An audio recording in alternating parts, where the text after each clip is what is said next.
Well, hello again. This is going to be a fairly quick video just because time is tight in the schedule.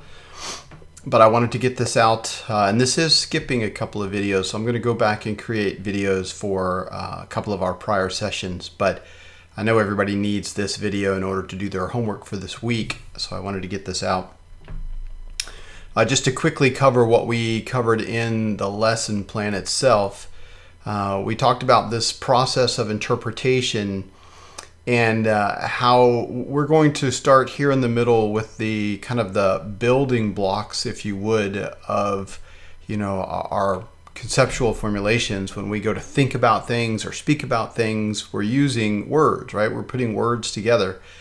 And so we want to start by understanding some things about words. And then we're going to work our way out toward the edge of this circle. We're going to go from words and the meanings of words into word relationships, dealing with clauses and sentences. Then we're going to get into context, the immediate context, the thrust of the book that it's in, and then the overall dispensation of Scripture that it's in. And then we're going to deal with some cultural issues, right? We've gone from words to syntax, that's their relationship to each other, to context, immediate context, context of the book, context of the overall dispensation of Scripture. And then culture, where we'll talk about customs, that's a social aspect, geography, a spatial aspect, and historical or a temporal, a time-based aspect to culture. But in this lesson, we're going to just quickly look at a few aspects as it relates to words, individual words.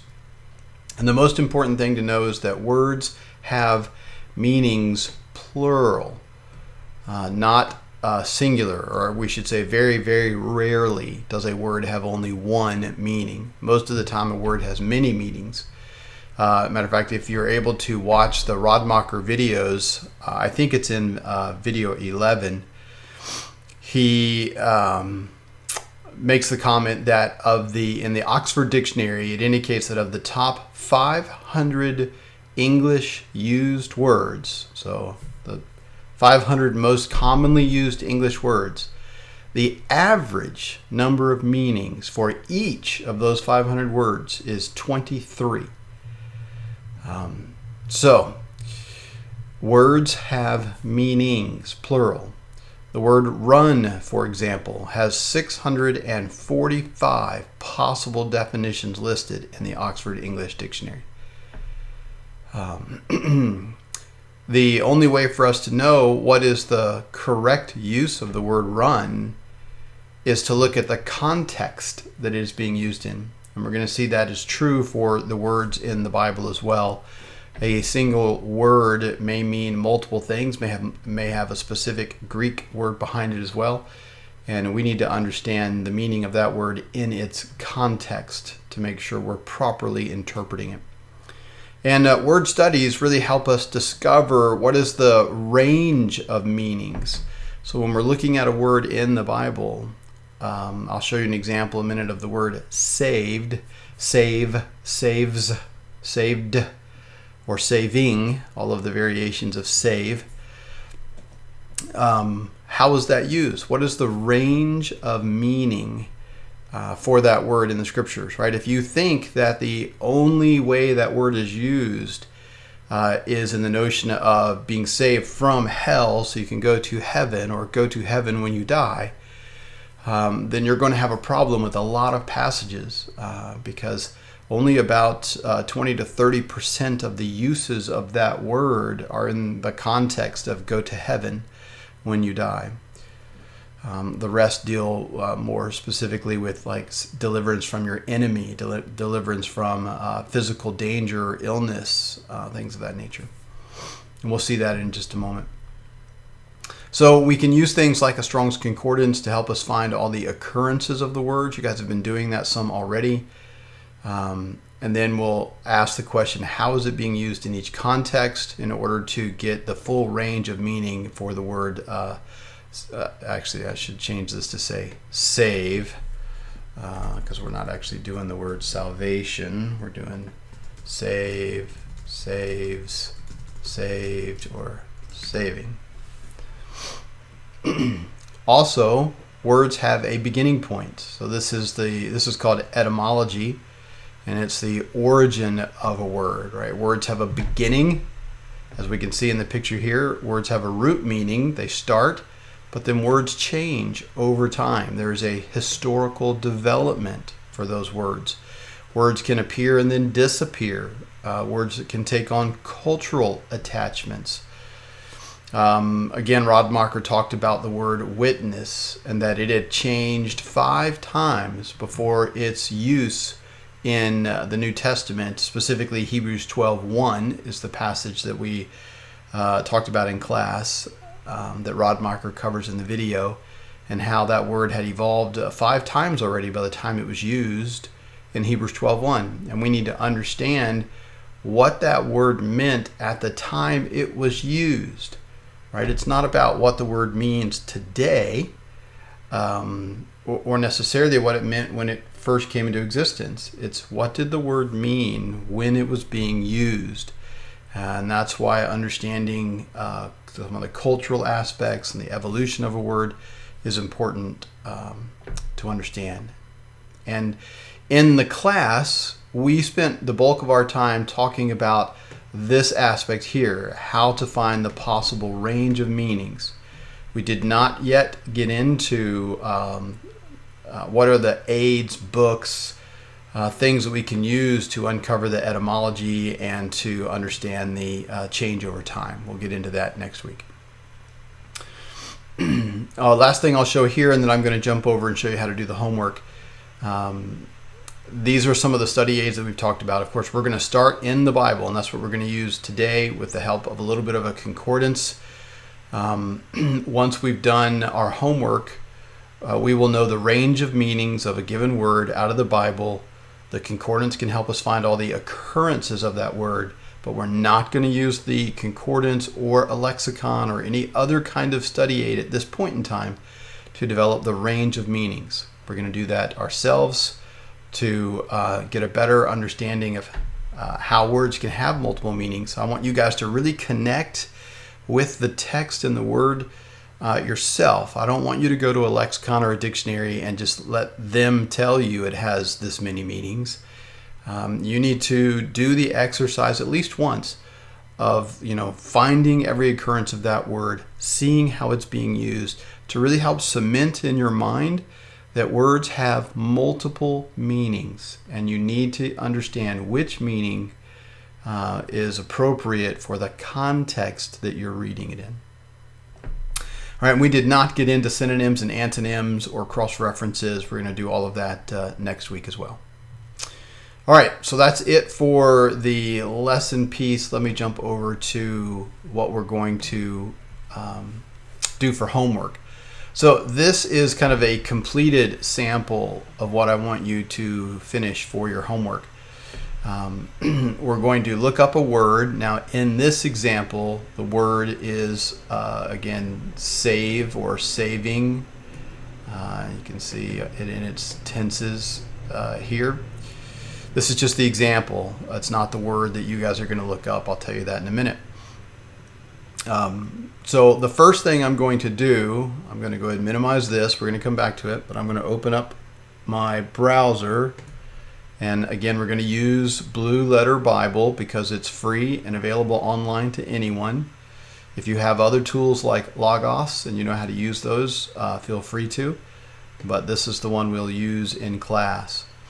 And so this is the way the search needs to be done in order to find all occurrences of the different tenses. So we have the double quote, save, double quote, space, capital, or, space, and the pattern repeats. Double quote, saved, double quote, space, capital, or. The reason the or is capitalized is because that tells the computer it's a command or an operator.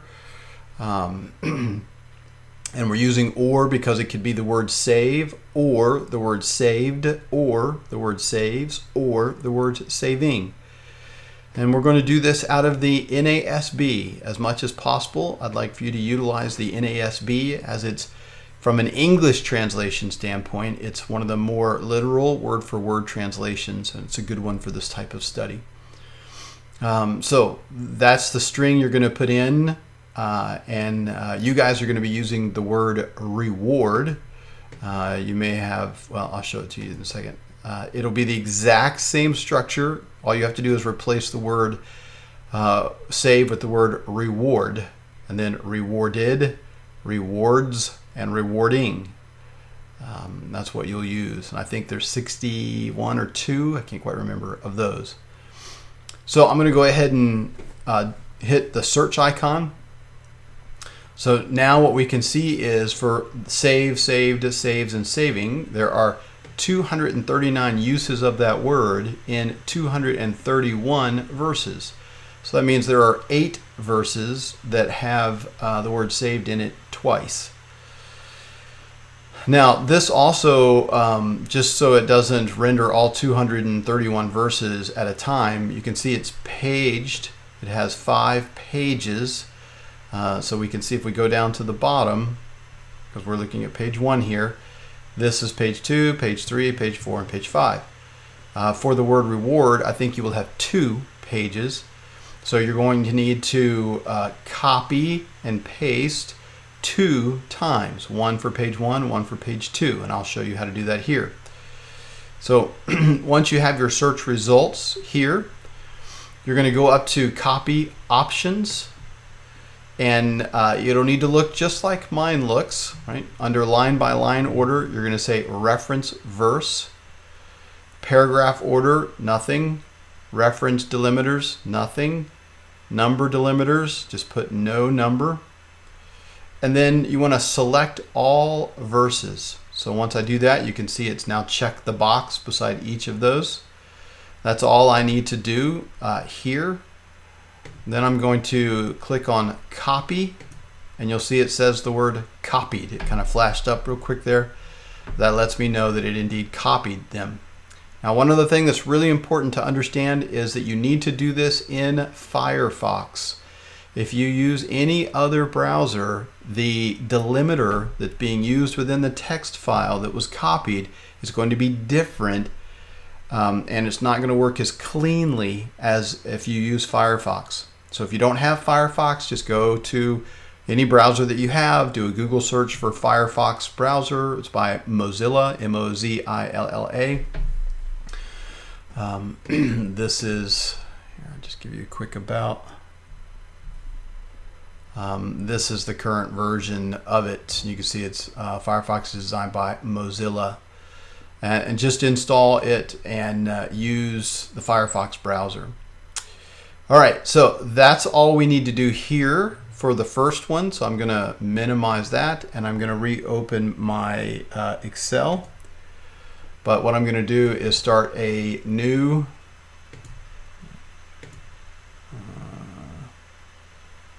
not giving me the option to start a new. Hang on. Let me just open Excel directly. Okay, let me exit that one. Don't save. There we go. And it's just a new blank spreadsheet, right? Nothing in it, just a normal old Excel spreadsheet. Leave your cursor up here in A1 and then go to paste. Now your menu bar may look a little different than mine. This is using Office 365 subscription. I am in Excel 16.26 for Mac. So yours may look a little bit different, but you want to find the paste option and you want to choose use text import wizard. If you can't find that on a ribbon bar or a toolbar, just do a quick search or look in the help. You can go to the help and do a search for text import wizard. Now your wizard should look similar to this. We're going to leave this here. We want to do delimited. On the first import, we are going to start at row 1. That will change for the second import because we want to start below the first import. We'll hit next.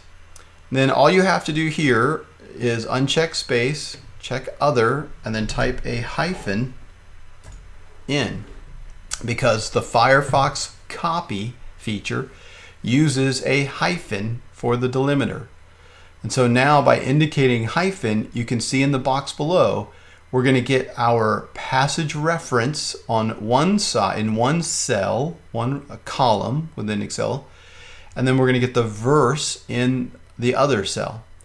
And that's all we need to do. We can hit next. You can choose if you want this to be text. I just leave it on general. It doesn't really matter. And I'm going to hit finish. And voila, my first 50 have now loaded. That's how many were on the original page. You can put your cursor between columns A and column B. You'll see it kind of turns into the crosshairs. And then if you just double click, that will automatically size column A for what you have in that column. You can do the same thing for column B. And so now I can see I have one column for my references and one column for the verse content itself.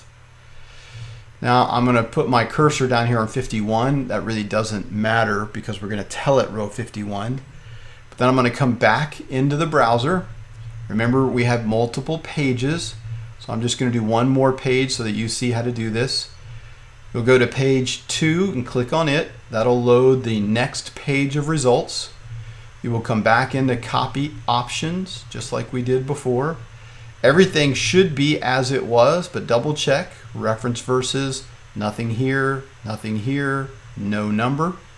And then choose select all verses. You'll see it make the selection. And then just click on copy again. So now we've copied it. We're going to come back into our Excel spreadsheet. We're going to do the exact same thing we just did, use text import wizard. This will stay the same, but now instead of starting on row 1, we're going to start on row 51, right? Because in the spreadsheet, we've used through row 50. We want this new import to start at row 51. And just as before, we're going to uncheck space, check other, and then add the hyphen. This will stay the same, hit finish. We had this problem in the classroom as well.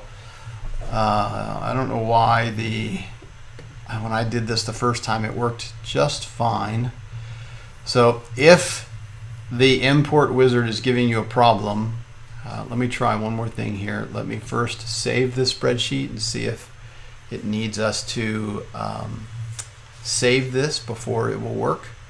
So let me go to the Google Drive and to our group folder, and I'll just stick it in here for now. Lesson 10 homework. So let me save that. All right, now let me try that import wizard one more time and just see if that will do. 51. Next. Other hyphen. And finish. All right, I'm going to try one more thing. Let's exit that.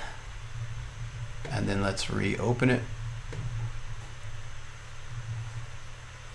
And now let's try one more time. And if that doesn't work, then we'll do what we did in class. I'm trying to find an easier solution to what we did in class.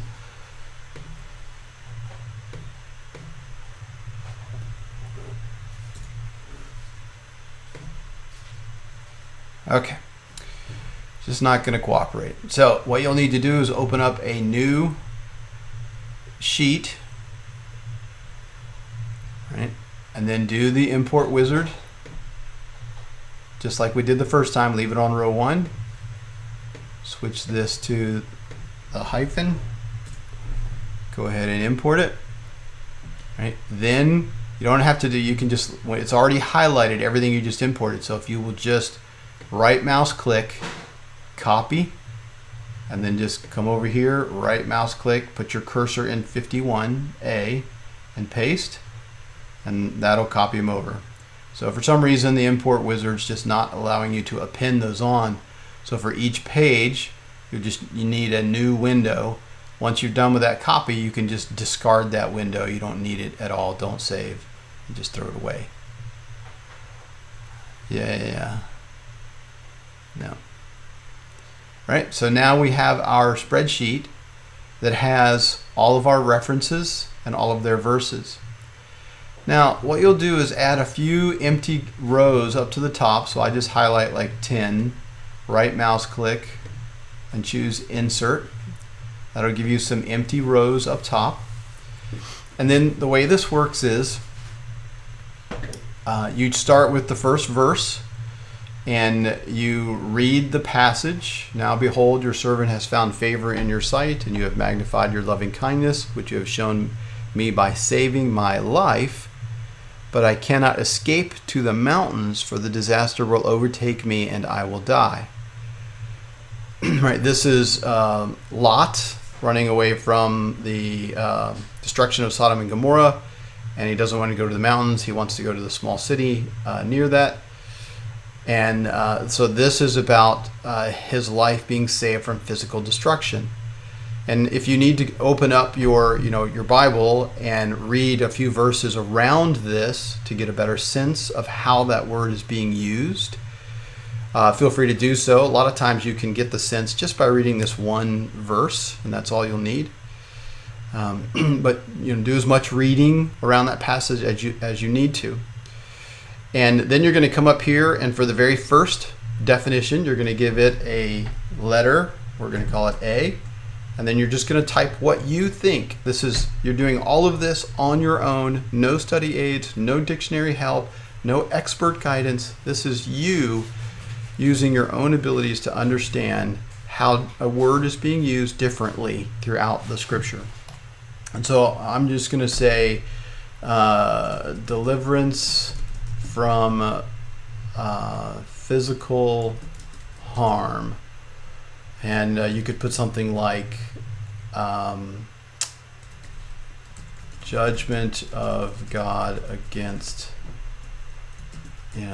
Sodom.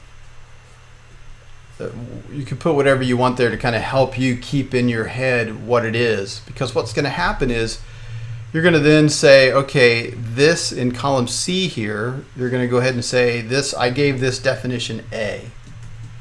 Right? So we've created definition A based on how that word is being used. And now we're going to put that in column A over here. Let me do this too, just to make this a little easier to see. Let me make it bigger.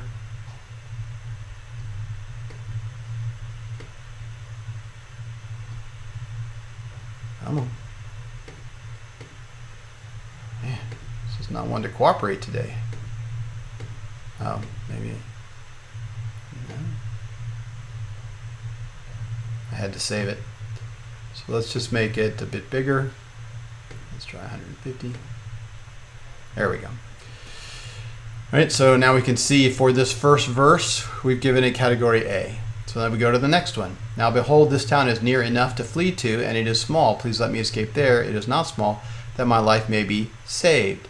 This is the very next verse, right? So this is the same thing.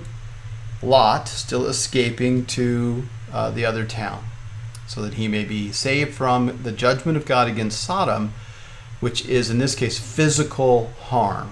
Right? If he stays in Sodom, he is going to die physically. Now we go to Genesis 47. So they said, "You have saved our lives. Let us find favor in the sight of my Lord, and we will be Pharaoh's slaves." So I can't quite remember off the top of my head, but this sounds like salvation from enemies. I'd have to go look it up to be sure, but just for the sake of argument, I'm going to say deliverance from enemies. It sounds like Pharaoh came in and helped save the day from some surrounding enemies kind of thing. And this would be definition B. Right? It's the second definition. And then I would come over here and I would give it a B. And so forth and so on. The Lord saved Israel that day from the hand of the Egyptians, and Israel saw the Egyptians dead on the seashore. Right? So this was the Exodus, and God saved them from their enemies. So that's the same thing as B. You'll find in the Old Testament there's a lot of deliverance from enemies going on. Right? So we have deliverance from physical harm. We have deliverance from enemies. That's two different ways. And you just keep going.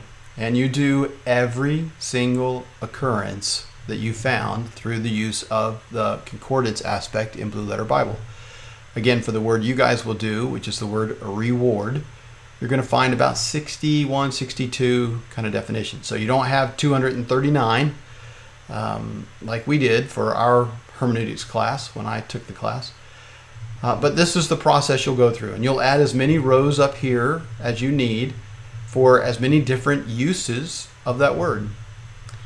Now, this is the first step of a multi-step process, right? The first step in doing a good word study is understanding the range of meanings in the biblical text. So you do this kind of a process to understand what are all the different ways that word is used. And you do it of your own mind and your own accord. Then you can go to some additional aids, some lexicons, exegetical dictionaries, things that we're going to talk more about next week. And you do some additional research, asking, now what do the experts know? What are those a little more trained than me? What have they seen about this word? And then you use that to kind of help refine your findings. And the ultimate goal is a refinement of this spreadsheet so that you have something done of your own accord with some assistance of the experts only after you've done the initial work, and then to create a refined version of this. And then you store this away somewhere on your hard drive so that the next time you're looking at a passage that has this particular word in it, you can come back to your own study and see those different meanings, look at those, and you can compare that to what's in the lexicons. But it's just immensely helpful to really cement in your mind this notion that words have meanings, and you need to do this work to understand what the range of meanings is. If you do not understand the range of meanings of a word in the biblical text, then you cannot know whether or not you're picking an appropriate meaning, because the meaning you need might be absent. So very important to go through this process, create that, and again, kind of the end result. So let me just minimize this, and let me go back and open up my, this is the end result. Get it to open.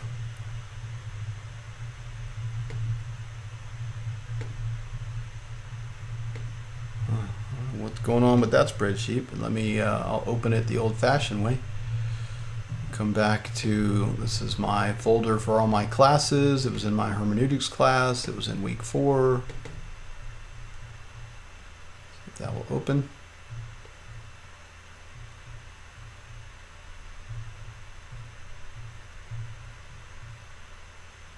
No. Let me close Excel completely. Don't need to save that. And now let's try to reopen it. There we go. So this is kind of the finished product. Now you don't have to do the gray separator lines. You can if you want. The top part is the domain key, right? This is the range of meanings. When I went through this exercise for the very first time, this is before my refinement, I found, 1, 2, 3, 4, 5, 6, 7, 8, 9, 10, 11 different uses of the word save. And once you get all your letters put beside these, you then count them up. And that way you can come in here and see. I had 8 that kind of fit into this category: the physical death, physical harm, physical destruction, whether it's by nature or by God, i.e. famine, flood, storms. And then the bulk in the Old Testament was really across all of the text was deliverance from an enemy or an attack from an individual or situation, something of that nature, often a result of disobedience to God or a result of taking a stance for God. 147 of those occurrences. You'll note down here, I identified in my initial brush through this, deliverance from a state of being eternally lost, right? That is the go to heaven when you die. My initial brush through were 38. You'll see in my refined version, we'll look at that next week, that I actually bumped that up to 40. Now, I also made this comment in class, so I'll make it here. This was almost 3 years ago that I did this exercise. And today, if I were to go back through these 38 to 40 references, because of what I now understand interpretively, I would drop this number down significantly, probably 2/3 or so, because I think the vast majority of the passages that I had labeled go to heaven when you die actually aren't. And that's just part of the evolution of how we understand things. The point of this is not to cement, not to definitively say these 38 are indeed this. It's for me to say, at the time of doing this exercise, I saw this many different uses of that word. And I may not have all of these in the exact place, but it reveals the varied uses of that word. And over time, these numbers may change a little bit as my understanding of the text improves or increases. So it's a healthy exercise to do. Your ultimate goal for Monday's class is to come back using the word reward in order to build out that initial spreadsheet. And we'll just do real quick. Let's come back to the home page, and I'm going to click in here, and you'll see here's the search for reward, right? We have reward, rewarded. Again, I'm going to go to the NASB, and we're going to see it should pull up, I want to say 62. Yeah, 62 occurrences across 61 verses, and you have 2 pages. So this is the search you're going to do in the NASB. And then you're just going to follow those instructions to copy those and then add them to the spreadsheet. Oh, you got to select them. Make sure you select them. Copy. All right. Hopefully that's enough to get you guys through this homework assignment. I look forward to seeing everybody's results on Monday. Have a great 4th of July.